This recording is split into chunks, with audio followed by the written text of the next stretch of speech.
Coming to the main question that immunity and its relationship with ashwagandha, or the ashwagandha and its relationship with immunity.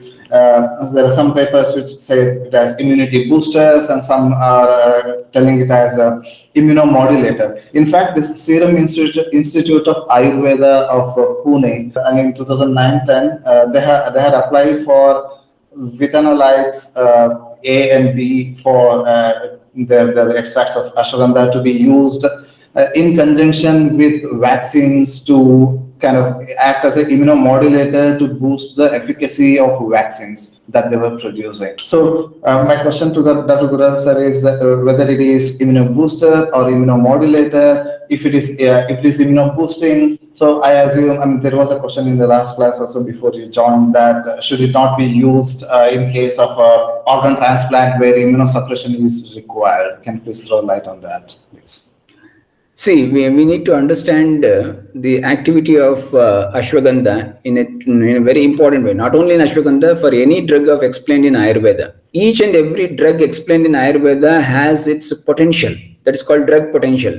A drug has rasa, guna, virya, vipaka, and all these are capable of producing it. We know that certain action of a drug is due to rasa, certain action of the drug is due to virya, certain action of the drug is due to vipaka, certain action of the drug is due to its gunas.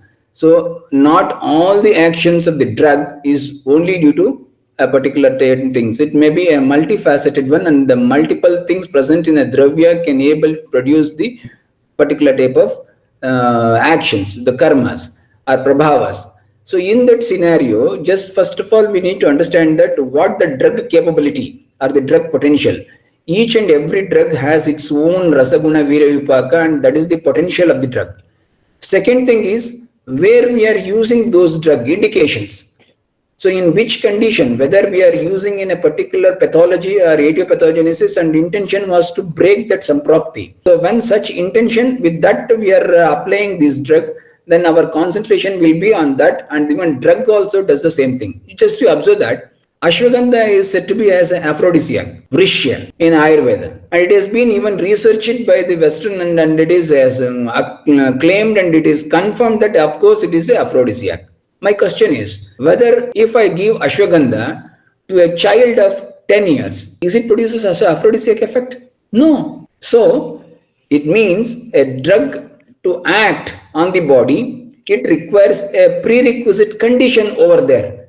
If the body has that prerequisite condition in the form of a doshic imbalance or the dhatu damage or something like that, ashrota kavai gunya, then accordingly some disease manifestation has taken place. There is an etiopathogenesis, and to overcome that or break that etiopathogenesis, then we'll have a particular drug is used. So in that sense, when we are using a drug, we should understand that for what purpose we are using it.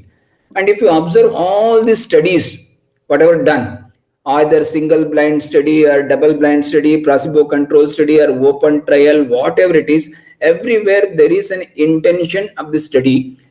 Looking at that intention, they are only just checking up that whether the drug does the thing or not. Then ultimately at the end of the study, they say, yes, drug does this. When a drug of this nature of ashwagandha, having a multi-faceted actions or versatile actions, its actions are seen all other systems in the body. Then if ashwagandha is given to a patient, we don't see all the actions over there. These drug action is possible only where there is a prerequisite condition of that particular pathology. For example, if you are using ashwagandha with an intention that there is an arthritis, so whether it is going to act as anti-inflammatory or not, then there will be anti-arthritic effect you could see. If you are putting ashwagandha to a patient where there is an vrishya requirement is there or aphrodisiac requirement is there, then that action is seen. But we don't find same action in a child because there is no that prerequisite agni is not there. Shukradhatu agni is not there, a particular type of agni is not there, which can be converted the drug requirement and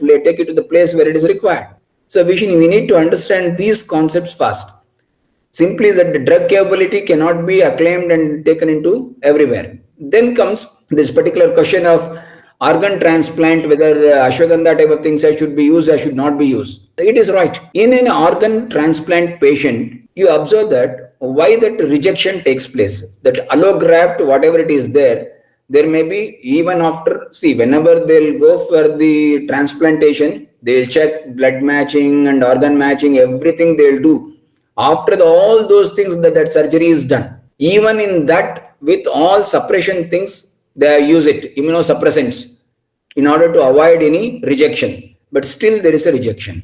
And that rejection may be classified as acute rejection, or it may be chronic rejection. We have seen the rejection of allografts even after 2 years, 5 years, maybe due to there is a blockage in the supply, or vasoconstrictions takes place, or many other issues are there which are unknown, why the body is behaving like that, or maybe for what condition, what is the disease which is responsible for the damage of the earlier organ, the original organ. That's why you are going for a replacement. The same disease may be continuing with even the new organ. So without keeping all these things, simply blaming the thing is not right. Second point, when an organ transplant is done, definitely in order to suppress the immunity, to avoid any triggering of the immune responses, immune suppressive drugs are given of modern.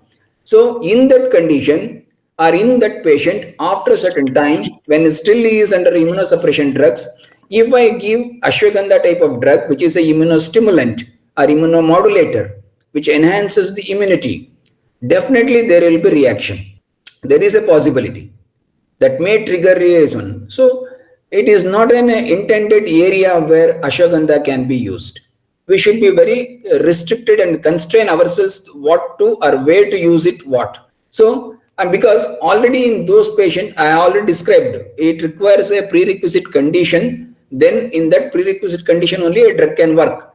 So here you observe, Ashwagandha has all the prerequisite condition here, because patient has been given lot of immunosuppressants, immunity has been suppressed, so immunity is deprived there. So if you give Ashwagandha with the context to that, definitely it's a scope is there for it to improve the immunity. So it will improve the immunity. So it will boost the immunity. And Ashwagandha is a non-specific immunity booster or a modulator, so it will definitely enhance. So in a patients of these type of nature, or what you call transplanted things are there, better take care or avoid as far as possible unnecessarily. Don't confuse and don't drag yourself into controversies. Avoid those things, because there is a potential in the drug, and the scope is also there at the condition, because of the using of a lot of immunosuppressive drugs in the modern for those patients. So it is better to avoid those things.